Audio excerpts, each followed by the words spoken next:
విజయవాడను భారీ వర్షాలు ముంచెత్తాయి. నగరంతో పాటు శివారు ప్రాంతాలు జలమయమయ్యాయి. ప్రజలు తీవ్ర ఇబ్బందులు పడుతున్నారు. మరింత సమాచారం మా ప్రతినిధి అజిత్ సింగ్ నగర్ నుంచి జయప్రకాష్ ప్రత్యక్ష ప్రసారం ద్వారా అందిస్తారు.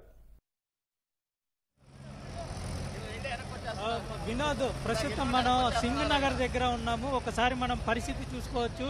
ఇక్కడ మనం సింగ్ నగర్ మెయిన్ సెంటర్ అంటారు దీన్ని.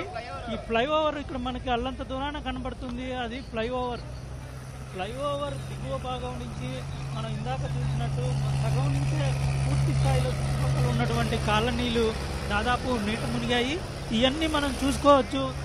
ఫ్లైఓవర్ తర్వాత నుంచి ఇక్కడ ఈ ఏరియాలో దాదాపు చాలా వేల కొలది ఇల్లు ఉంటాయి. ఆ ఇళ్లలో అంతా పూర్తిగా నీరు చేరి మొదటి ఫ్లోర్ వరకు నీళ్ళు వచ్చాయని చెప్తూ ఉన్నారు. ఇక్కడ పక్కనే బుడమేరు పక్కనే కావటంతో ఉధృతిగా పూర్తి స్థాయిలో వస్తూ ఉంది. ఓవర్ఫ్లో అయ్యి ఇక్కడ కాలనీలే ముంచివేస్తూ ఉంది. ఇక్కడ ఉదయం నుంచి మనకి దగ్గర ఉండి స్థానికులు కొంతమంది ఇక్కడ ఏ విధంగా వెళ్ళాలి, వాళ్ళకి ఇక్కడ దగ్గరలో ఉన్నటువంటి వాళ్ళకి కావాల్సినటువంటి నీరు ఆహారం అందిస్తూ ఉన్నారు. వారిని అడిగి తెలుసుకుందాం. చెప్పండి సార్, అసలు ఇక్కడ పరిస్థితి ఎట్లా ఉంది?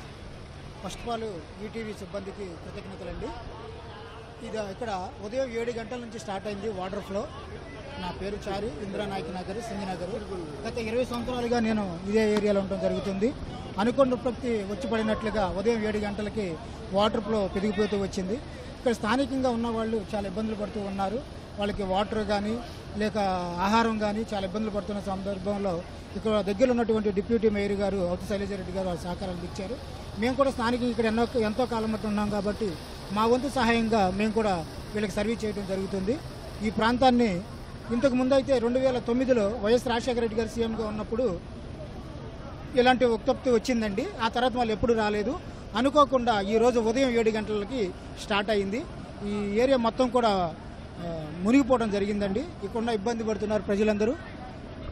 అది అంటే ఇక్కడ స్థానికులు చాలా ఇబ్బంది పడుతూ ఉన్నారు. ఇళ్ల నుంచి బయటికి రాలేని పరిస్థితి అయితే నెలకొంది.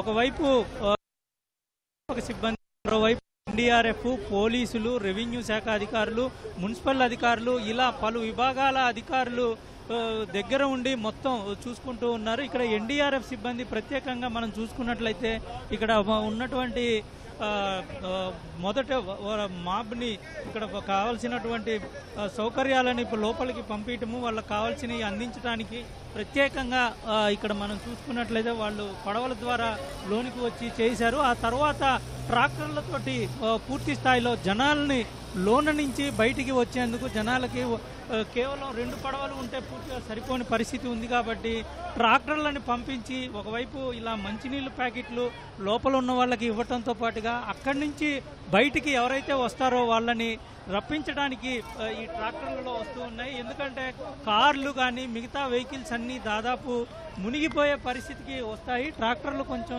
ఎత్తు ఉన్న నేపథ్యంలో ఈ ట్రాక్టర్లు వినియోగిస్తూ ఉన్నారు. చాలా దాదాపు 50కి పైగా ట్రాక్టర్లు ఇక్కడికి వచ్చి మొత్తం తిరుగుతున్న పరిస్థితి మనకి కనబడుతూ ఉంది. ఇక్కడ లోకల్లో ఉన్న వాళ్ళు చూడవచ్చు, జనాలంతా బయటకు వచ్చి పైన ఇల్లు పైన అదేవిధంగా ఎత్తుగా ఉన్న ప్రాంతాల్లో ఇక్కడికి వచ్చి వాళ్ళు ఉండాల్సిన పరిస్థితి ఉంది. రోడ్డు మీదే ఇక్కడ కార్లు ఇవన్నీ రోడ్డు మీదే అక్కడ నిలబడిపోయి పూర్తిగా మునిగిన పరిస్థితి మనకి కనబడుతూ ఉంది. వీళ్ళు ఉదయం నుంచి ఎవరు వచ్చి తమకు సాయం చేస్తారా అని ఇక్కడ పిల్లలు చూసుకోవచ్చు. ఒక ఫ్యామిలీ అక్కడ డాబా మీద ఉండి ఎవరు వస్తారా తమకి సాయం చేస్తారా అని మంచినీళ్ళు ప్యాకెట్లు కావాలని అడుగుతూ ఉన్నారు. వాళ్ళకి ఏ విధంగా వీళ్ళు ఇస్తారో, ఏ విధంగా చూస్తారనేటువంటిది ప్రభుత్వం ఒకవైపు చర్యలు తీసుకుంటూనే ఉన్నది. ఇక్కడ వాళ్ళు వాటర్ ప్యాకెట్లు అడుగుతున్న పరిస్థితి మనకి కనబడుతుంది.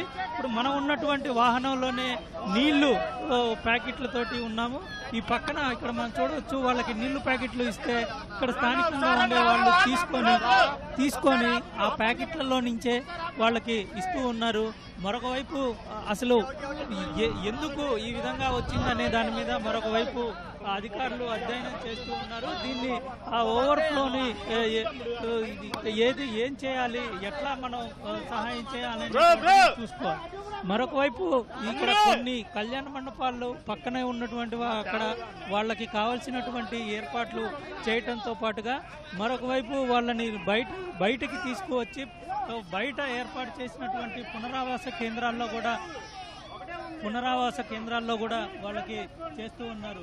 ఇక్కడ చాలా మంది కనబడుతూ ఉన్నారు. అక్కడ చూడండి, అక్కడ నీళ్లు కావాలని, అంటే కనీసం తాగేందుకు నీళ్లు కూడా వాళ్ళకి లేని పరిస్థితి మనకి కనబడుతూ ఉంది. దాదాపు ఇక్కడ ఫస్ట్ ఫ్లోర్ వరకు నీళ్లు కనబడుతున్నాయి. అందరూ ఈ కాలనీలో ఉండే వాళ్ళంతా ఇళ్ల పైకి వచ్చి నించునే పరిస్థితి ఉంది. ఇప్పుడు మనం చూస్తున్నటువంటి ఈ నీళ్లు పోవటానికి ఎన్ని రోజులు పడుతుందో కూడా ఇక్కడ ఎవరు చెప్పలేకపోతున్నారు. ఎందుకంటే సుమారు 20 సంవత్సరాల కిందట ఈ విధంగా వచ్చిందని స్థానికులు చెప్తూ ఉన్నారు. బుడమేరు ఇంతవరకు ఈ విధంగా పొంగటం అనేటువంటిది ఇప్పటి వరకు చూడలేదు. చాలా కొన్నేళ్ల కిందటే చూసామని చెప్తూ ఉన్నారు.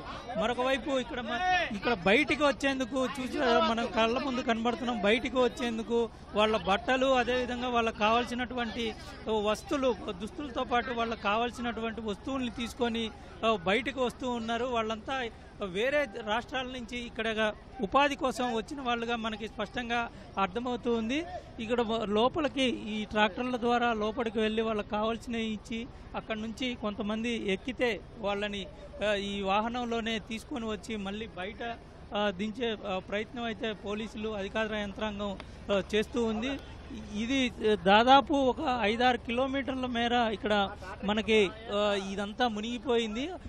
కేవలం 5-6 కిలోమీటర్ల దూరం కాకుండా విస్తృతి కూడా చాలా ఎక్కువగా ఉందని చెప్పుకోవచ్చు. ఎందుకంటే అసలు బుడమేరు కాలువ అనేది చాలా మనం విడిగా చూడటానికి చాలా చిన్నగా ఉంటుంది. కానీ ఇంత భారీ ఎత్తున పొంగటం అనేటువంటిది చాలా మనం చూడొచ్చు. ఈ విధంగా ఇక్కడ ఉన్నటువంటి రోడ్డు పైన ఉన్నటువంటివే కాకుండా మొత్తం పూర్తిగా జలమయమయ్యాయి. స్థానికులు చాలా ఆవేదన వ్యక్తం చేస్తూ ఉన్నారు. చాలామంది తాము ఎప్పుడు బయటపడతామా అనేది చూస్తూ ఉన్నారు. ఆ అధికారులు ప్రస్తుతం వీళ్ళందరినీ బయటికి పంపిస్తే కానీ వాళ్ళు రక్షింపబడతారు. ఎందుకంటే ఈ నీళ్లు తగ్గటానికి మాత్రం దాదాపు ఒక 2-3 రోజులు పట్టిన ఆశ్చర్యం లేదు. ఎందుకంటే బుడమేరులో ఫ్లో తగ్గి అక్కడి నుంచి వాటర్ రావటం తగ్గితేనే ఇదంతా తగ్గుతుంది. లేదంటే మాత్రం ఇది కంటిన్యూ అవుతూనే ఉంటుంది, ఉధృతి పెరుగుతూనే ఉంటుంది. ఈ రోజు ఉదయం నుంచి ఈ విధంగా ఉధృతిగా రావటంతో పాటుగా ఇక్కడ ఎటువంటి సౌకర్యాలు లేవు. అంటే కరెంటు కానీ మిగతా సౌకర్యాలు ఏమీ లేవు. సాయంత్రం ఎలా ఉంటారు, ఇక్కడ వైద్య సౌకర్యాలు లేవు. ఇందాక కొద్దిసేపటి కిందటే మనం ఒక గర్భిణిని చూసాము. ఆ గర్భిణి వెళ్తూ ఇక్కడ ఈ వాహనంలో నుంచి తీసుకువెళ్ళి అక్కడ పక్కనే ఉన్న అంబులెన్స్లోనికి తీసుకువెళ్లారు. ఆ విధంగా చాలా వరకు ఇటు వైద్య సేవలు, అదేవిధంగా పునరావాసము, ఇటు ఆహార పొట్లాలు, వీటన్ని సౌకర్యాలు కల్పించేందుకు చర్యలు తీసుకుంటూ ఉన్నారు. మొత్తం మీద ఎక్కడ ఎటువంటి ఇబ్బంది కలగటం ఎటువంటి ఇబ్బంది ఉన్నా సరే అధికారులు చూస్తామని చెప్తూ ఉన్నారు. మరొక వైపు ఈ విధంగా కనుక ఉధృతి కనుక కొనసాగితే ఇంకా పూర్తిగా సెకండ్ ఫ్లోర్కి వాటర్ వెళ్ళే అవకాశం కనబడుతుంది. అధికారులు మాత్రం చర్యలు తీసుకుంటున్నారు. వీళ్ళందరినీ పునరావాసానికి పంపిస్తే కొంతవరకు వాళ్ళకు ఉపయోగంగా ఉంటుందనేటువంటిది చెప్తూ ఉన్నారు. కెమెరామెన్ కోటితో జయప్రకాష్, ఈటీవీ న్యూస్.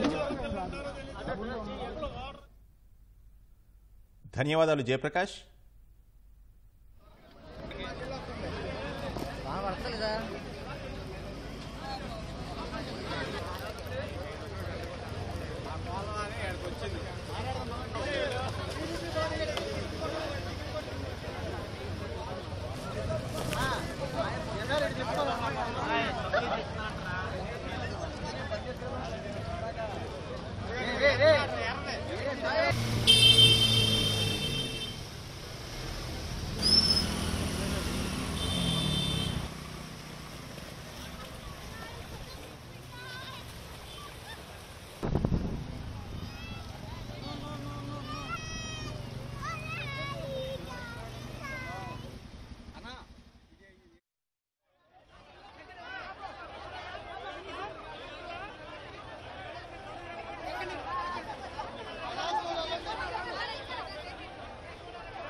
బ్రిడ్జి మీద వాడుతున్నారు, బ్రిడ్జి మీద వాడుతున్నారు.